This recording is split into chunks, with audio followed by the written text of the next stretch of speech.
Hello students. Now we will discuss a story.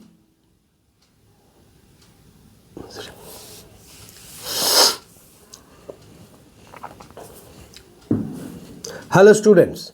Now we will discuss a story from a travelogue written by Mark Twain. He was born in 30th November 1835 and died April 21, 1910. It is his pen name. Originally, his name is Samuel Langhorne Clemens.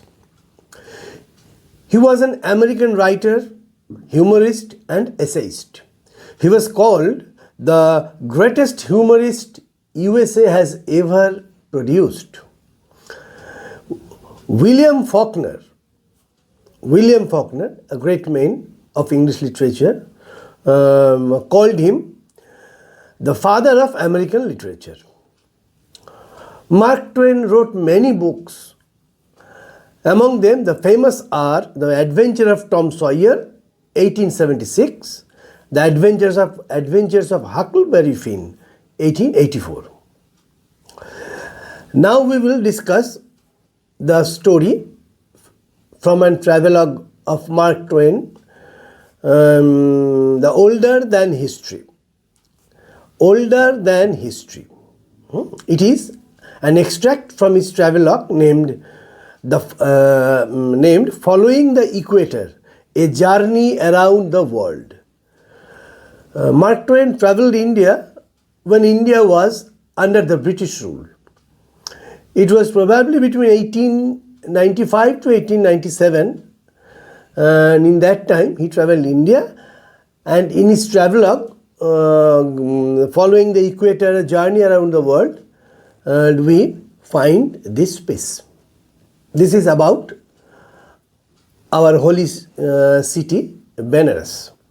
The title is just and appropriate because the whole story pivots around the Benares, the city Benares, the sacred city Benares, which has an ancient prehistoric origin and spiritual and sacred soul for ages. Benares is appreciated and popular for its holiness, sacredness to Indians and all over the world. Now, I will discuss the story from the travelogue Following the Equator, A Journey Around the World in Bengali. The story starts like this. The train journey to Benares was all in daylight. দিনের বেলাতেই ভ্রমণটা হচ্ছিল। Mark two one ঘুরছিলেন, Benaras আসছিলেন, and occupied but a few hours. খুব সামান্য কয়েক ঘন্টা লেগেছিল. There was a change of cars about mid-afternoon at Mughal Sarai, if that was the name, and a wait of 2 hours there for the Benares train. এবং তিনি মোগল সরাইয়ে কয়েক ঘন্টা দাঁড়িয়েছিলেন এবং তিনি বেনারসের ট্রেন ধরেছিলেন। মোগল সরাই বর্তমান নাম হচ্ছে দীনদয়াল উপাধ্যায় স্টেশন, তখন বেনারস নাম ছিল। সেই বেনারস সরাই তখন নাম ছিল মোগল সরাই। সেই মোগল সরাই তিনি খানিকক্ষণ অপেক্ষা করেছিলেন বেনারস যাওয়ার জন্য। আর এখানে কার্স বলে, চেঞ্জ অফ কার্স বলে যে শব্দটি ব্যবহার করা হচ্ছে, ফ্রেজটা, এটার মানে হচ্ছে ট্রেন চেঞ্জ করার জন্য। We could have found a carriage and driven to the sacred city, but we should have lost the wait. আমরা ওখানে স্টেশনে যেমন দৃশ্য সেরকম গাড়ি ঘোড়া এবং সেই পবিত্র শহরে যাওয়ার যে দৃশ্য সেগুলো দেখা যায়। But we should have lost the weight, আমরা যে দাঁড়িয়েছিলাম মানে অপেক্ষা করার সময়টা কীরকম হারিয়ে গিয়েছিল। কিভাবে? ইন আদার কান্ট্রিজ, অন্যান্য দেশে, তুলনা করছেন mark two one, in other countries long wait at station is a dull thing and tedious. যে কোনো স্টেশনে অপেক্ষা করা খুব বোরিং, খুব একঘেয়ে এবং খুব পরিশ্রমের। But one has no right to have their feelings in India, কিন্তু ভারতবর্ষে সেই সুযোগ নেই। কেন? You have the crowd of people, প্রচুর মানুষের ভিড় স্টেশনে, দ্য স্টায়ার, দ্য বাসল, সবাই নড়াচড়া করছে, আওয়াজ হচ্ছে, দ্য কনফিউশন, ওই ভিড়ভাট্টার মধ্যে মানুষ, ভিড়ের মধ্যে মানুষ কোন দিকে যাবে না যাবে তাই নিয়ে মানুষের দ্বিধা দ্বন্দ্ব, মানুষের নির্দিষ্ট পথে গমন, এইগুলো প্রচণ্ড রূপে তিনি পর্যবেক্ষণ করলেন। The shifting splendours of the clothes, এবং নানা রঙিন জামা কাপড় পরা মানুষ এদিকে যাচ্ছে আর ওদিকে আসছে। Dear me, the delight of it, the charm of it are beyond speech, এবং এগুলো তোনাকে আকর্ষিত করেছিল, এবং এর আনন্দ, এবং এর থেকে তিনি অনেক আনন্দ পেয়েছিলেন। এই যে রঙিন জামা কাপড় পরে মানুষের যাতায়াত, ফলে তার ওই যে সময়টা তিনি বুঝতে পারেননি। The 2 hours wait was over too soon, 2 ঘন্টা 60 মিনিট করে 120 মিনিটই হয়েছিল, তখনও যা ছিল এখনও তাই, কিন্তু এত ঘটনাবহুল ছিল যে তিনি বুঝতেই পারেননি কোথা দিয়ে সময় চলে গেল। We were still outside of the great city, তারা তখনও ওই বড় শহরের বাইরেই ছিলেন। When he reaches the hotel, যখন হোটেলে পৌঁছালেন তখনও তিনি শহরের বাইরে। It was a quiet and home like house, সেই হোটেলটা ছিল একটা শান্ত শিষ্ট বাড়ির মতো। ইনভাইটিং অ্যান্ড ম্যানিফেস্টলি কমফোর্টেবল, এবং বাড়িটা তাকে যেন আহ্বান করছে, এবং খুব আরামদায়ক, ভীষণভাবে আরামদায়ক। But we like it's annexe, কিন্তু তিনি মানে বাড়িটার যে জিনিসটা তাকে খুব আকর্ষণ করেছিল সেটা হচ্ছে বাড়ির যে অ্যানেক্স, মানে হচ্ছে প্রসারিত অংশ, বাড়ির সামনের দিকে হোক, পেছন দিকে হোক, চারপাশে হোক, তাকে বলে অ্যানেক্স, তাকে খুব। অ্যান্ড ওয়েন্ট দিদার, এবং তিনি বাড়িটার দিকে এগিয়ে গেলেন। ইট ওয়াজ আ মাইল অ্যাওয়ে, প্রায় 1 মাইল, পারহ্যাপস, সম্ভবত, and stood in the midst of the large compound, বিশাল বাড়িটার একটা বড় মাঠের মধ্যে, এবং সেখানে দাঁড়িয়েছিলেন। অ্যান্ড ওয়াজ বিল্ট, বাংলো, একটা বাংলো ফ্যাশনের বাড়ি, everything on the ground floor, সব কিছুই একতলা, বাড়িটা একতলা ছিল। And the verandah all round, চারিদিকে বারান্দা বাড়িটার। They have doors in India, but I do not know why they do not fasten, and they stand open as a rule with a curtain hanging in the doorsteps to keep out the glare of the sun. তিনি একটা জিনিস দেখে অবাক হয়েছিলেন যে সব বাড়িতে দরজা রয়েছে, কিন্তু দরজাগুলো খোলা থাকে, এবং তার বদলে একটা পর্দা লাগানো থাকে, এবং সম্ভবত সূর্যের আলো ঢোকার জন্য। And there was one tree in the compound, ওখানে ওই বাড়িটার সামনে যে মাঠ, সেখানে একটা গাছ ছিল। and a monkey lived in it, একটা হনুমান থাকতো। there was a softly cracking well close by, এটা আস্তে আস্তে আওয়াজ হচ্ছিল, একটা কুয়ো ছিল। and a couple of oxen drew water from it by the hour, and superintended by 2 Indians, 2জন ভারতীয় ওরম বলদ দিয়ে জল তুলছিল। কপিকল থাকে এগুলো, আর অনেক দিন আগের জল তোলার পদ্ধতি, সেই আওয়াজ হচ্ছিল, এবং 2জন মানুষকে তিনি ভারতীয়কে দেখতে পেলেন। The tree and the well were the only scenery, ওই বাড়ির সামনে গাছ এবং ওই কুয়োটাই ছিল। And so the compound was a soothing and lonesome and satisfying place, খুব শান্ত শিষ্ট মনোরম একটা স্থান। And a very restful after so many activities, এবং তারাও অনেক জার্নি করে এসেছেন, ভ্রমণ করে এসেছেন, তাদের কাছে খুব বিশ্রামের জন্য একটা আদর্শ জায়গা মনে হলো। There was nobody in the bungalow but ourselves, মানে মার্ক টোয়েনরা ছাড়া আর কেউই ওই বাংলোয় ছিল না। The other guest were in the next one were the table d'hote was furnished. এরকম ওই কম্পাউন্ডের মধ্যে একাধিক বাংলো ছিল, কিন্তু যে বাংলোটাতে মার্ক টোয়েনরা ছিলেন সেখানটাতে কেউ ছিল না, পাশেরটাই ছিল। সেখানে ওই খাওয়া দাওয়া সব হয়, যে বিল্ডিংটা, সেখানে আরও কেউ হয়তো ছিল। শুধু খাওয়া দাওয়া হয় না, ফিক্সড রেটে খাওয়া দাওয়া হয় ওখানে, দাম ফিক্সড। অ্যান্ড ওয়াজ ফার্নিশড, মানে ওটা সাজানো গোছানো। A body could not be more pleasantly situated. Each room had a customary bath attached, a room 10 or 12 feet square, 10-12 square ফিটে একটা ঘর, সঙ্গে bathroom, with a room stone paved pit in it and abundance of water, এবং পাথরের তৈরি রাস্তা, marble টার্বেল ছিল এবং সেখানে অ্যান্ড অ্যাবান্ডেন্স অফ ওয়াটার, প্রচুর জল, এরকম একটা জায়গায় শরীর বা মন দুটোই ভীষণ ভালো থাকে। Benares was not a disappointment, তার কাছে দুঃখের হয়নি। Benares he enjoyed, Mark Twain খুব উপভোগ করেছিলেন। It justified its reputation as a curiosity, যে কৌতূহল নিয়ে তিনি বেনারস গেছিলেন সেটা তার সঠিকভাবেই তিনি পেয়েছিলেন। It is and it is on high ground and overchanges a grand curve of the Ganges, একটু উঁচু জায়গায় এবং যেখানে গঙ্গা একটা বাঁক নিয়েছে সেই জায়গাটাতে। It is a vast mass or building compactly cresting a hill and is cloven in a directly by a intricate confusion of street, এবং এটা নানা ভাগে ভাগ করা উঁচু এবং পাথুরে জায়গায় যেখানে প্রচুর পতাকা লাগানো আছে, এরকম একটা জায়গাতে এটা মানে যেন মানে খুব ডিসিপ্লিনডভাবে বাড়িগুলো তৈরি। টল, স্লিম, লম্বা, সরু মিনারেটস ওপরে চূড়া আছে, and beflagged temples spires rise out of it and give its picturesque view from the river, এবং নদী থেকে খুব সুন্দর লাগছে। প্রতিটা বাড়ির মাথায় পতাকা লাগানো আছে এবং একটা সিমেট্রি মেনটেন করেছে, এবং এমন একটি সুন্দর মিল বাড়িগুলোর মধ্যে, এবং বাড়িগুলো গঙ্গা থেকে এত সুন্দর লাগছে, ছবির মতন লাগছে। মার্ক টোয়েন খুব মানে এই সৌন্দর্যে মার্ক টোয়েন বিস্মিত হয়ে গেছিলেন। Benares is older than history, এটা মার্ক টোয়েনেরই কথা। বেনারস ইতিহাসের থেকেও পুরনো।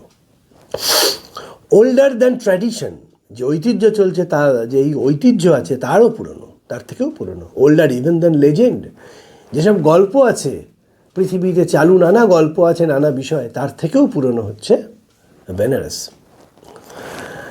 Older than even legend and looks twice as old as all of them put together, এবং যা যা দৃশ্যমান তার থেকেও মনে হয় দ্বিগুণ পুরনো এই শহরটা। বেনারস দেয়ার আর মস্ক, সেখানে মসজিদ ছিল একসঙ্গে, মন্দিরও আছে মসজিদও আছে।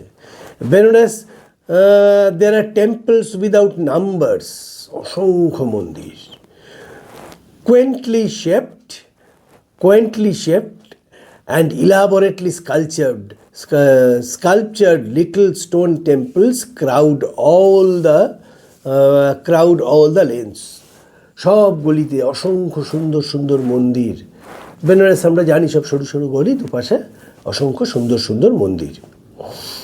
The Ganges itself and every individual drop of water in it are temples, Ganga নিজে এবং প্রতি জলের বিন্দুতে যেন একটা করে মন্দির রয়েছে। Benares is the sacredest of sacred cities, সব পবিত্র শহরের মধ্যে পবিত্রতম শহর হচ্ছে Benaras. The moment you step across the sharply defined line which separates it from the rest of the globe, you stand upon ineffably and unspeakably holy ground. এবং তুমি যখন পা দেবে এই সুন্দর এই শহরটাতে, তখন তুমি নিজেকে এই পৃথিবী থেকে একেবারে নিজেকে বিচ্ছিন্ন করে ফেলবে, এবং এই সুন্দর একটা ওভারওয়েলমিং বিউটি আছে, মানে সৌন্দর্যের আতিশয্য। মানে Mark Twain was overwhelmed by the beauty of the Benares সেই সময়, কিন্তু 1895 to 1897. The Ganges front is the supreme showplace of the Benares. Ganga হচ্ছে বেনারস শহরের ঠিক সামনে, গঙ্গা থেকে বেনারস শহরটা খুব সুন্দরভাবে দেখা যায়। Its tall bluffs are solidly caked from a water to summit along the stretch of 3 miles. এর যে এলিভেটেড সব স্ট্রাকচারগুলো, মানে একটু উঁচু, তারপরে একটু উঁচু, তারপরে একটু উঁচু, এইগুলো ঢাকা আছে কিসে? প্রায় 3 মাইল অংশ এটা, এবং এটা একটা ম্যাসিভ অ্যান্ড পিকচারেস্ক মেশিনারি, অসাধারণ সুন্দর সুন্দর আর্কিটেকচার, যে যে পদ্ধতিতে মন্দিরগুলো হয়েছে, সিঁড়িটা হয়েছে, সিঁড়িগুলো আস্তে আস্তে উপরে উঠেছে, সেখান থেকে একটা মন্দির, তার ওপরে পরের মন্দিরটা তার থেকে ওপরে, এটা একটা অসাধারণ সুন্দর দৃশ্য। এবং beautiful confusion of stone platforms, temples, stair flights, rich and stately palaces. কী নেই? সিঁড়ি, ছোটো ছোটো পাটাতন, বেনারসে সিঁড়ির ওপরেই পাটাতন করা আছে, সেখানে বসে পুজো আর্চা হয়, হয়তো তখনও হতো, সেইগুলো রয়েছে। তারপরে রয়েছে তোমার স্টেয়ার ফ্লাইটস, ওই সিঁড়ি, and rich and stately palaces. এবং ওই গঙ্গা থেকেই দেখা যায় সব অসাধারণ সুন্দর সুন্দর সুন্দর প্রাসাদ। Nowhere a break, nowhere a glimpse of bluff itself. কোনো জায়গায় এই ডিসিপ্লিনটা ভাঙেনি, এই সিস্টেমটা ভাঙেনি। কোনো জায়গায় মানুষ মানুষকে ভুলভাবে ভাবাচ্ছে না। এই বেনারস শহর সব জায়গাতেই যেন মানুষ একবার দেখার পরেই বুঝতে পারছে এরপরে এইটা হবে, এটার পরে এইটা হবে, এটার পরে এটা সাজানো আছে, এটার পরে ওটা সাজানো আছে। Beautiful disciplined architecture.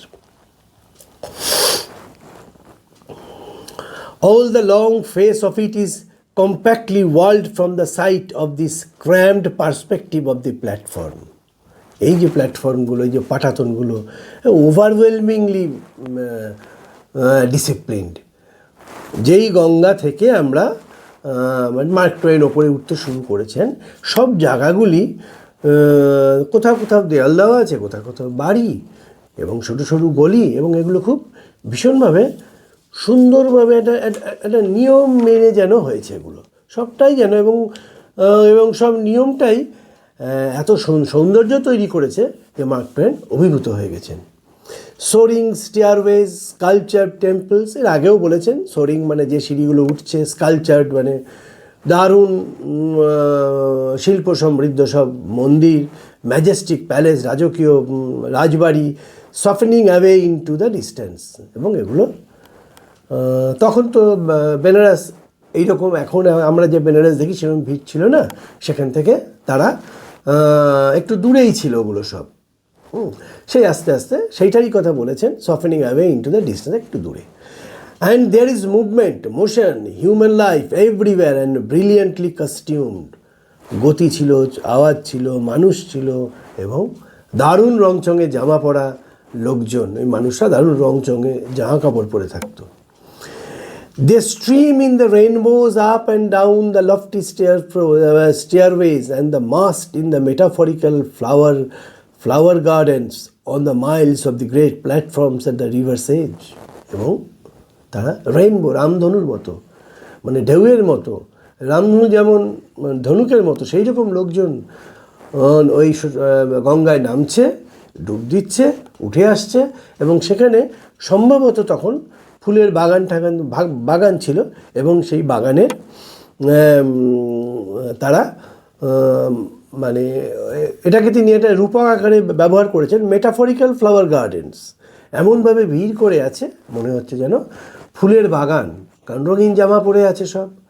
সেই রঙিন জামাগুলোকে পরিহিত মানুষগুলোকে ফুলের সঙ্গে তুলনা করেছেন, এটা একটা রূপক। We made the usual trip up and down the river. নেমে নদীর দিকে গেলেন, আবার ওপরে উঠে আসছেন। We made usual trips and seated in a chairs under an awning on the deck of the usual commodious hand-propelled boat. হাতে টানা দাঁড়বা বোটের ওপরে তিনি বসেছিলেন। এবং এটা একটা বেনারসে একটা, তখন তো আর এখনকার মতো নৌকা ঠৌকা বা ওই যন্ত্রচালিত কিছু ছিল না, তখন ওরকম একটা নৌকায় তিনি সামনে বসেছিলেন, চেয়ারের ওপর বসেছিলেন, এবং তিনি বেনারসের সৌন্দর্য উপভোগ করছিলেন। We made it 2 or 3 times and could have made it with increasing interest and enjoyment many times more. 2-3 বার এরকম করেছিলেন, এবং আরও বহুবার করার ইচ্ছে তৈরি হয়েছিল, এবং হয়তো করেছিলেন। For, of course, the palaces and temples would grow more and more beautiful every time one saw them, for that happens with all such things. এবং এখানে একটা আশ্চর্য বিষয় এবং মজার বিষয়ও যে তিনি যতবার দেখেছেন এই মন্দিরগুলো, এই রাজপ্রাসাদগুলো, এই বাড়িগুলো, এই সিঁড়িগুলো সবগুলোই তার প্রতিবার নতুন নতুনভাবে তিনি আবিষ্কার করেছেন, প্রতিবারই নতুনভাবে সুন্দর লেগেছে। ফর এজেস অ্যান্ড এজেস, অনেক দিন ধরে Indians have had absolute faith that the water of Ganges was absolutely pure. ভারতবর্ষীরা বিশ্বাস করে যে গঙ্গার জল পবিত্র, যার জন্য গঙ্গা জলে পুজো হয়। Could not be defiled by any contact whatsoever, মানে কোনোভাবেই এটাকে অস্বীকার করা যাবে না, whatsoever, and infallibly made pure and clean whatsoever things touched it, এবং যাই ওর সঙ্গে স্পর্শ হয়, মানে গঙ্গা জল দিয়ে যে কোনো জিনিসকেই স্পর্শ করলে বা ছড়িয়ে দিলে, গঙ্গা জল দিলে সেগুলো নাকি পবিত্র হয়ে যায়, এটা আমাদের বিশ্বাস। When we went to Agra, by and by, we happened there just in time to be in at the birth of a marvel, যেখানে শ্বেত পাথরের ওই পৃথিবীর সপ্তম আশ্চর্যের একটা জিনিস রয়েছে, সেইখানে যখন গেছিলেন, a memorable scientific discovery, the discovery that in certain ways Ganges water is the most puissant purifier in the world. গঙ্গার জল নাকি সব থেকে শক্তিশালী, মানে রূপান্তর করে, অপবিত্রকে পবিত্র করে, এইরকম ক্ষমতা আছে গঙ্গা জলের। The curious fact, as I have said, মানে কৌতূহলী একটা তথ্য হচ্ছে, had been added to the treasury of modern science, এটা কিন্তু আধুনিক বিজ্ঞানে একটা নতুন সংযোজন আমি লেখার পরে হয়েছিল, যে গঙ্গা জল নিজে পবিত্র এবং যাই গঙ্গা জলের সংস্পর্শে আসে সেগুলো পবিত্র হয়ে যায়। It had long been noticed as a strange thing that while Benares is often afflicted with cholera, কিন্তু অদ্ভুত বিষয়, বেনারসে কিন্তু খুব কলেরা হতো। কলেরা এক ধরনের অসুখ, পেটের রোগ আর কি, জল থেকে হয়। She does not spread it beyond her borders, বেনারসের বাইরে কিন্তু এই অসুখটা যেত না। This could not be accounted for Mr. Hankin, the scientist in the employ of government of Agra, concluded to examine the water. উনি একজন বিজ্ঞানী, মিস্টার হ্যানকিন, তাকে দায়িত্ব দেওয়া হয়েছিল সরকার থেকে যে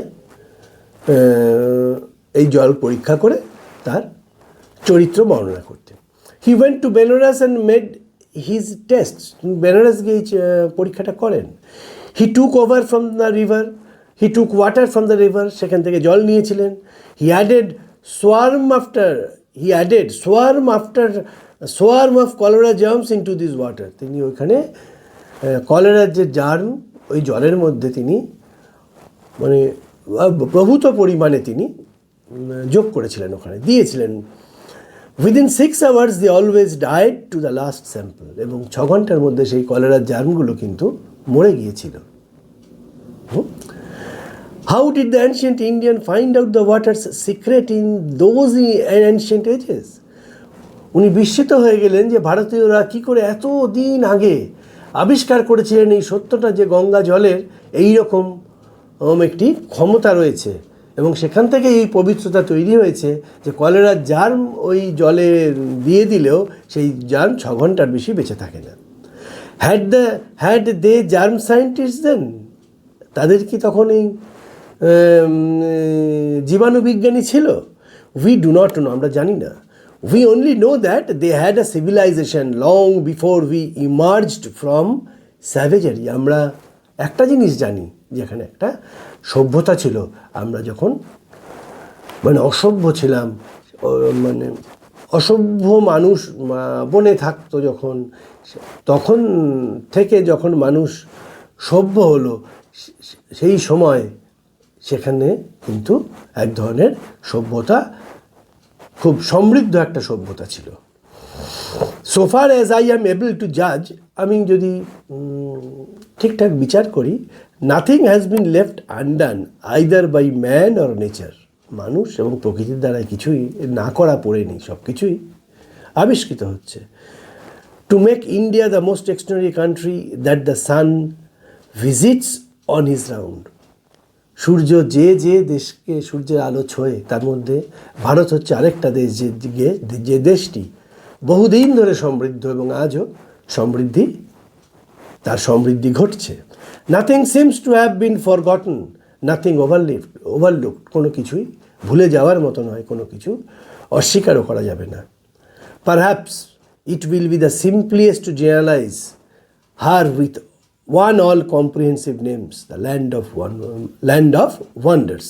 আমরা এটা খুব সহজভাবেই আমরা এই সিদ্ধান্তে পৌঁছাতে পারি এবং আমরা বলতে পারি বেনারসকে বা ভারতকে, মানে বেনারস ভারতেরই অংশ, তাকে আমরা বলতে পারি দ্য ল্যান্ড অফ ওয়ান্ডার্স, মানে বিস্ময়ের দেশ। কারণ বেনারস সম্বন্ধে তিনি যে বর্ণনা দিয়েছেন, ইটস ভেরি গুড।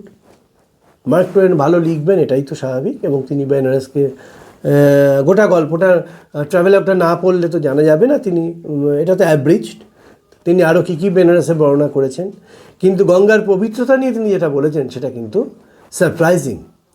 তিনি বলেছেন, একটা ঘটনা বলেছেন যে গঙ্গার জলে একজন বিজ্ঞানী যখন দিয়েছেন জীবাণু যোগ করেছেন কলেরার, দেখেছেন 6 ঘন্টার মধ্যে কলেরার জীবাণুগুলি মারা গেছে। এটা তার কাছে একটা ভীষণ বিস্ময়, যতদিন আগে কি করে, মানে এই কারণেই গঙ্গাকে পবিত্র বলা হয় কি না, বা গঙ্গার এই যে অসীম ক্ষমতা, এগুলোকে ব্যাখ্যা করা হয় কি না, না আরও অনেক অনেক কারণ ছিল, সেগুলো এখানে অত বিশদে এখানে এই গল্পের মধ্যে বলা নেই। কিন্তু গঙ্গার যে পবিত্রতা এবং তার ক্ষমতা, তার একটা কারণ কিন্তু এখানে খুব সুন্দরভাবে মার্ক টোয়েন বর্ণনা করেছেন, যার জন্যে আমরা কিন্তু গর্ববোধ করতে পারি। কারণ আমরা এতটাই সমৃদ্ধ ছিলাম যে আমরা বুঝতে পেরেছিলাম যে গঙ্গা বা গঙ্গার জল আর কি, গঙ্গা নদীর জল এতটাই শক্তিশালী যে সে বহু জীবাণুকে নষ্ট করতে পারে, এবং এই কারণেই বোধহয় গঙ্গা জল দিয়ে পুজো করা হয়। এবং আরেকটি তথ্য যেটা বহুজনই জানে, গঙ্গা জলে কিন্তু গঙ্গা জল একটা জায়গায় সংগ্রহ করে রাখলে গঙ্গা জলে শুনেছি বা বলা হয় যে পোকা জন্মায় না। এটা কিন্তু তার আরেকটি ক্ষমতা। তার জন্যই বোধহয় গঙ্গা জল নিয়ে আমাদের দেশে এত মানে যে কোনো পবিত্র কাজে গঙ্গা জলকে কাজে লাগানো হয়, এবং বাড়িতে দীর্ঘদিন গঙ্গা জল থাকে, পরিচ্ছন্নভাবেই থাকে, কোনো অসুবিধা হয় না। So this is a beautiful story of Benares and the power and holiness of Ganges. If I will request, if you can, you should read the whole travelogue, and then you will enjoy and you will find more about Benares and Ganges written by Mark Twain.